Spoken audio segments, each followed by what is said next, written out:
season winless run by LA in MLS. It's tough to think that this could get any worse, but can it, Kirk? Yeah, season's still going on. Listen, You'll be here all week, folks. no,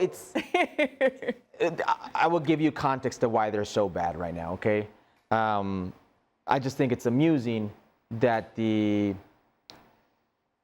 explanation tour or the, how can I put it, Will Kuntz, the general manager right now, is on like, let's help our cause out and doing all the rounds with the media, explaining the situation with the LA Galaxy to anybody that will listen. It's not us, it's the bad luck and the MLS rules. And I spoke to him earlier after they won Major League Soccer, and he already saw this coming. He was like, Major League Soccer punishes teams for winning. There's these rules and mechanisms that punish Major League Soccer for winning, the teams that win Major League Soccer. A lot of this is bad luck. Yes, there's some bad luck in this. Ricky Puig, who's the best player you have, an MVP candidate, tears his ACL, okay? Because of the future bad business practices, you're handcuffed and you've got to get rid of or offload players like Gustav Brugman, okay? Marky Delgado to the town rival LAFC because you didn't want to pay him just a little bit more, so you let LAFC pay him just a little bit more. To keep Royce, Dejan Joveljic, because you couldn't give him, per Will Kuntz, a $5,000 raise. Let's just say that's a number because on the cap, it would raise it to $500,000. And then you go down the list of the injuries to Gabriel Peck, who was one of the best players in Major League Soccer last year, to Joseph Painstill, the other winger, to defensive injuries down the line, to a revolving door at the goalkeeper position. And you could see why Greg Vanney's team are having trouble winning. And then you add into that, Shaq, go play the CONCACAF Champions League. A congested schedule. So I can see why they're losing. Major League Soccer does not have the depth, even at the top, okay, for you to miss 7 legit players that were on your MLS Cup winning squad and say, we can get by. But even in Major League Soccer, it is very difficult, Shaq. Very difficult to go 13 games without a win. And in a few of those games where you don't win, Shaq, you get smacked up by the team you beat in MLS Cup. Yep. Touchdown and extra point. 7 for you geniuses. 6 is a touchdown. The extra point is 1. 7.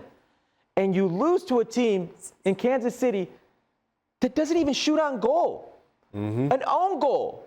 They don't even shoot. And that's been the bad luck you have. It is very difficult in Major League Soccer to be that bad, to lose that many games.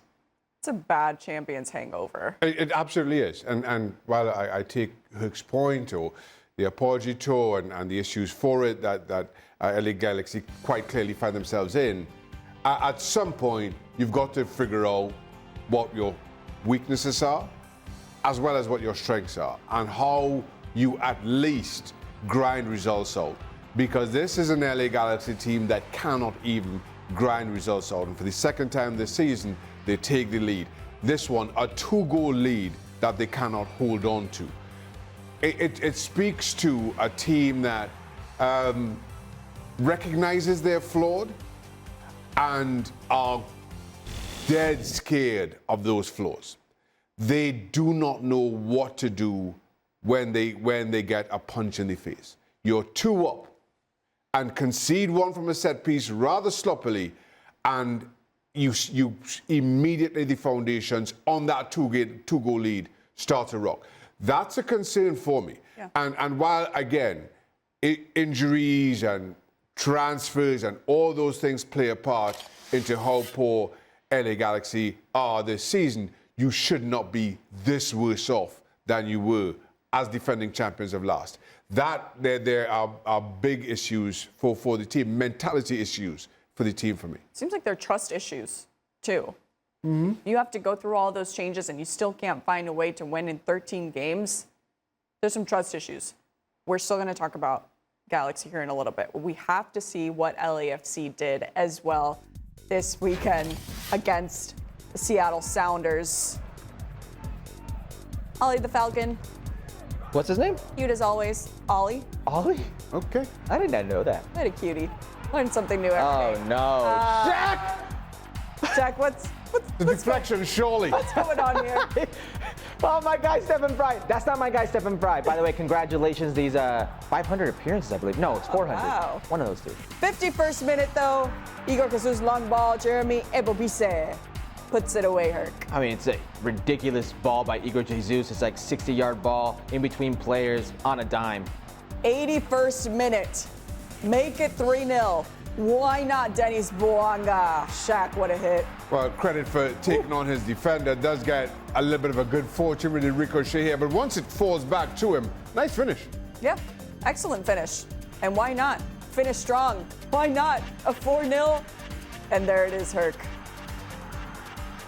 Oh, your ball right there. It's good. A little fake right there. Whoop. Cut with the left, onto the right. The Seattle Sounders. Not the way they want to come to Los Angeles, or not the way they want to leave. Yeah, I wouldn't say so. LAFC wins that clearly 4-0. So with that confidence versus what we're not seeing from LA Galaxy, how big is this game now for this man we see on screen? Look, I've seen a lot of discourse online about, Vanney out. Greg Vanney's to blame. Greg Vanney wasn't to blame when things were going awry a few seasons ago, and he's not to blame now. He had a lot to do, I would say, with MLS Cup, the MLS Cup they raised. He could only do so much with what he has at his disposal. He's handcuffed himself right here. So this is a massive opportunity because, Shaq, you know what these rivalry games are like. Yeah. It doesn't matter who's in first, who's in last, who is struggling, who is succeeding, who is the home team, who is not. And especially with these two teams that we've seen it. This is a perfect opportunity for Greg Vanney to galvanize his team. I was on a team once that won MLS Cup. That season, when we won MLS Cup, we were the worst team from the start of the season until All-Star break. You've not hit All-Star break yet. I was with the Seattle Sounders. We were dead to rights last. Sigi Schmidt, may he rest in peace, was fired in the summer. In comes Brian Schmetzer, and everything changed. Now, with that everything changed, we got a player or two in that summer transfer window that not only shaped the way that season would go, but ultimately that franchise, Nico Lodeiro. So something could still happen to this team to galvanize them come that summer. And I'm talking about maybe the resurgence of a Ricky Puig. But it starts with the moment. It starts with an action. It starts with a win. This is a perfect opportunity for Greg Vanney and his team. Now, if you're LAFC, that's the last thing you want. That's the last thing you want. Of course, you don't want to give them that turnaround point of their season. Absolutely not. We're going to take it straight to Booker because we want to know, Herc, what your pick is for Eltraffico. Listen, I just told you I can't pick a winner in this game. And I'm not riding the fence here. I just don't think it's smart. You look at their overall record, they're pretty even. It doesn't matter who plays where, what's being played, what point of the season they're in. I'm taking the over. Not 2.5, but 3.5. Did you guys know the 24 games across all competitions that they have played, the average goals are 4.29 per game? So you're taking over 3.5. I'm putting my mortgage on it, Hook. I'm wondering. You tell your wife about this? No, not yet. Not yet. Listen, there are always goals in this game. Think about the great El Clasico moments. Think about Zlatan making his appearance. Yeah. In Carson and what he did. Think about Carlos Vela and the amount of goals he scored. Think about Denny Bouanga. Think about all the great players that have played this rivalry. It doesn't matter who is on the field, who is up top, who is good or who is not, or what you think. Somebody is going to score. And there will be goals. That's all I know in this game. I don't know who's going to win. It could be LAFC. It could be another Galaxy loss. It could be the LA Galaxy. What I do know is this game promises goals. So I am taking the over at 3.5 or plus 140. Yeah, I mean, it's a Clasico, it's a derby, however you want to call it. What else is happening around them does not matter as soon as that first and final whistle blows. So it'll be a great one there coming up on Sunday.